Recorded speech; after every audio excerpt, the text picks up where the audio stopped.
त्यांनी पाणी टंचाई त्यावेळेला उपाययोजना जागरूकता वाढवण्यासाठी निबंध आणि वक्तृत्व स्पर्धेत भाग घेतला।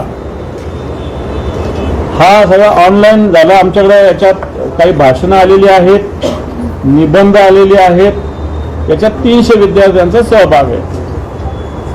सगळ्यात महत्त्वाचं 27 एप्रिलला एक वेगळा कार्यक्रम पाणी की अदालत क्रांती चौकात घेतला होता। याच्यात विविध क्षेत्रातले शैक्षणिक असतील, सामाजिक असतील, वैज्ञानिक असतील, अशा वेगवेगळ्या क्षेत्रातले व्यापारी, उद्योजक या पाणी की अदालतमध्ये सहभागी झाले होते। 2 आणि 3 मे रोजी शहरातील 27 जलज कुंभावर महिला आघाडीने त्याचं पूजन केलं। ते पूजन करताना सुद्धा महिला आघाडीने वेगवेगळ्या पद्धतीनं उपक्रम त्याच्यामध्ये राबवले। नुसतं जलकुंभाचं पूजन करण्यापेक्षा वेगवेगळ्या पद्धतीनं ते पूजन केलेलं आहे। 3 आणि 4 मेला मला राग येतोय नावाच्या वेगवेगळ्या ठिकाणी महिलांचे कार्यक्रम झाले। याच्यात शेकडो महिला सहभागी होत्या आणि यांनी आपल्या इथल्या पाण्याच्या विषयी रोष व्यक्त केला होता। काही ठिकाणी अधिकारी सुद्धा त्याच्यामध्ये सहभागी झाले होते। आणि सगळ्यात महत्त्वाचं ऑनलाईन पिटिशन एक आम्ही सुरू केलेलं आहे। हे ऑनलाईन पिटिशनला जवळपास 40-50 हजार नागरिकांनी याच्यात सहभाग घेतला। या ऑनलाईन पिटिशनच्या माध्यमातून पंतप्रधान, मुख्यमंत्री आणि आयुक्त यांना आम्ही मेल करतोय। त्याला ऑनलाईन पिटिशन हे मोठ्या प्रमाणावर होत आहे।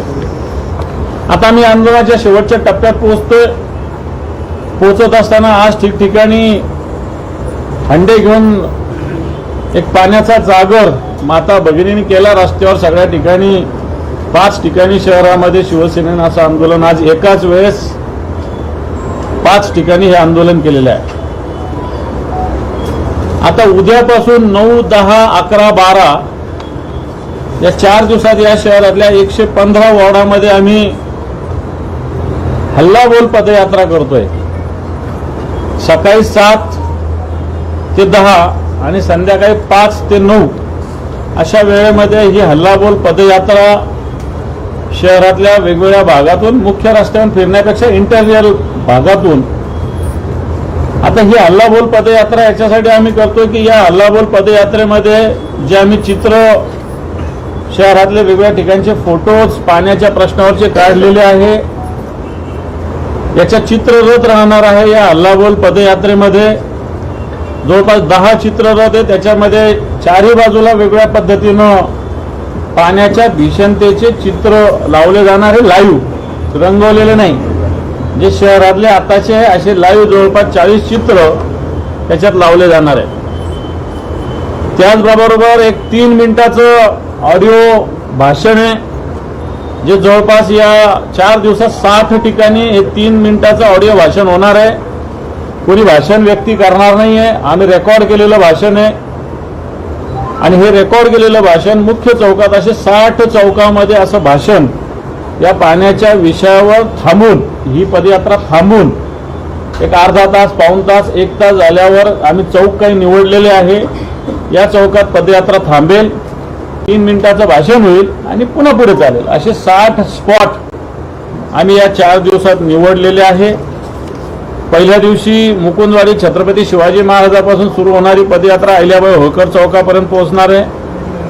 त्याच दिवशी संध्याकाळी मग पूर्व विभागामध्ये डिटेल्स, मला वाटतं मी रूट सांगण्याची गरज नाही। शनिवारी पश्चिम आणि पूर्व विधानसभेत आहे, रविवारी मध्य आणि पश्चिममध्ये आहे, सोमवारी पुन्हा पूर्व आणि मध्यमध्ये आहे।